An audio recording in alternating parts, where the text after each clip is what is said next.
नवाजुद्दीन सिद्दीकी को आप सभी जानते हैं, लेकिन क्या आप ये जानते हैं कि नवाजुद्दीन सिद्दीकी की पत्नी आलिया के वकील ने कुछ दिनों पहले नवाज भाई पर यह आरोप लगाया कि नवाज भाई जो हैं वो बड़े ही खराब इंसान हैं और कई तरह के वायलेंस, मतलब physical violence, mental violence, emotional violence, हर तरह से लड़की को परेशान कर रखा है, घर में कैद कर रखा है।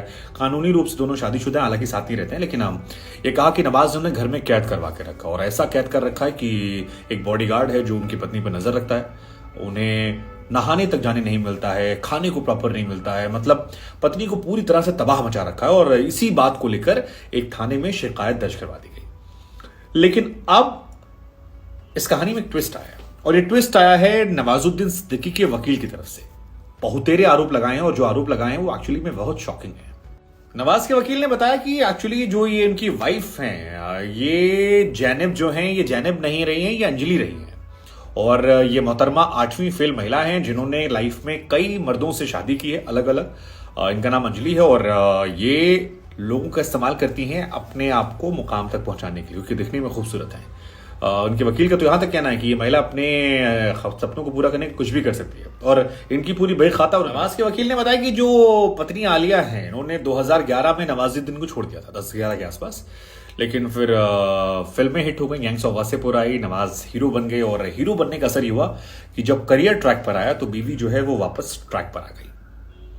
बीवी ने पति का साथ निभाया जब नवाज सुपरहिट होने लगे और इसके बाद वो लोग कुछ सालों तक साथ में रहे। 2020 के आसपास आलिया ने इनको डिवोर्स फिर दिया, लेकिन लॉयर साहब का कहना है कि ये वाला डिवोर्स मैटर नहीं करता है, क्योंकि पिछला डिवोर्स जो था वो ऑलरेडी दे दिया था, अलग हो गए थे। तीसरी बात ये कह रहे हैं कि जो इनके पुराने पति विनय जी हैं उनको भी इन्होंने डिवोर्स नहीं दिया था। तो टेक्निकली ये किसकी पत्नी है ये सरकारी दस्तावेजों में क्लियर करना एक चर्चा का विषय है और इससे काफी इंटरेस्टिंग है कि इसको कैसे करेंगे। साथ ही वकील साहब ने भी कहा कि पासपोर्ट जो है आलिया जी का फर्जी है, उनका मार्कशीट फर्जी है, नाम को लेकर जितने उनके पास डॉक्यूमेंट्स हैं सारे। नवाज के वकील की तरफ से कहा गया कि दरअसल ये जो महिला आलिया है, जो इनकी पत्नी है, ये बहुत ही शातिर महिला है। इतनी शातिर महिला है कि इसने कई सारे मर्दों को अपनी खूबसूरती की जाल में फंसाया। 8वीं पास वैसे तो ये है, लेकिन दिमाग से बहुत शातिर हैं और अपने सपनों को पूरा करने के कुछ भी कर सकती हैं। इनका असली नाम जो है वो अंजना कुमारी है और अंजना कुमारी जो है, इनकी पहली शादी जबलपुर में एक विनय भारोकरे कोई थे, वो टिकट कलेक्टर हैं, उनसे शादी हो गई थी। लेकिन उसके बाद उनकी उनसे नहीं बनी तो इन्होंने अपना नाम बदल के कर दिया जैनब। और नहीं, इसके बीच में क्या अंजना पांडे शायद किया था, ऐसा कुछ नाम किया। उसके बाद फिर ये मुंबई चली आई। मुंबई में आने के बाद इन्होंने फिर अपना नाम बदला और अपना नाम रख लिया जैनब। और इनके ऊपर यह आरोप लगाया कि ये मोहतरमा जो है ये अपने आप को किसी भी एक्सट्रीम पे ले जाती हैं जहां पर बात पैसों को लेकर होती है, ऐसा नवाज के वकील ने आरोप लगाया।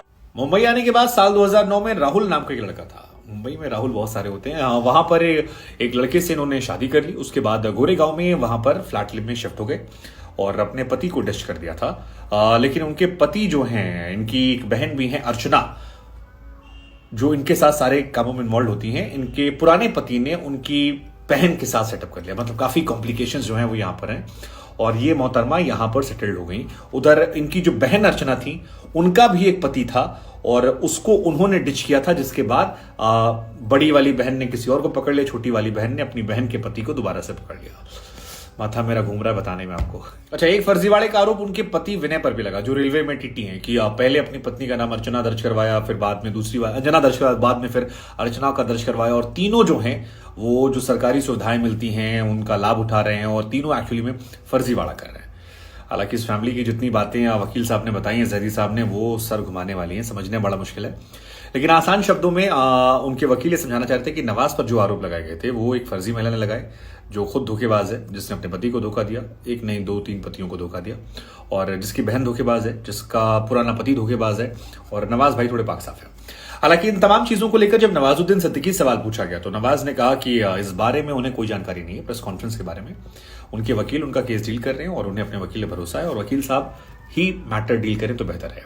उधर नवाज की ये पत्नी आलिया और नवाजुद्दीन सिद्दीकी की मां जो है, इनके बीच में भी बहुत लड़ाइयां चल रही हैं। लड़ाइयां इस बात को लेकर हैं कि प्रॉपर्टी जो है वो किसकी है, और कई सारी प्रॉपर्टी को लेकर विवाद इतना ज्यादा बढ़ गया कि थाने कोर्ट कचहरी तक मामला चला गया।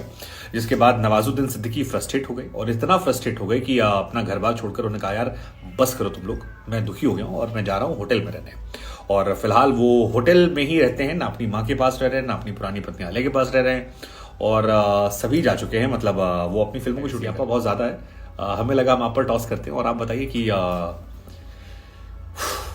नवाज भाई के मन में क्या चल रहा होगा, और जो नवाज पर आरोप लगे उनको आप कैसे देखते हैं कि ये वायलेंस वो वायलेंस वो वायलेंस वो वायलेंस, और इतना टेंशन लेने के बाद क्या आदमी काम कर पाएगा? मतलब शमी के ऊपर भी ऐसे ही आरोप लगे थे बहुत सारे, हालांकि यहाँ एक्स्ट्रा मैरिटल अफेयर का आरोप नहीं है, लेकिन फिर भी इस पूरी घटना पर आपका क्या टेक है?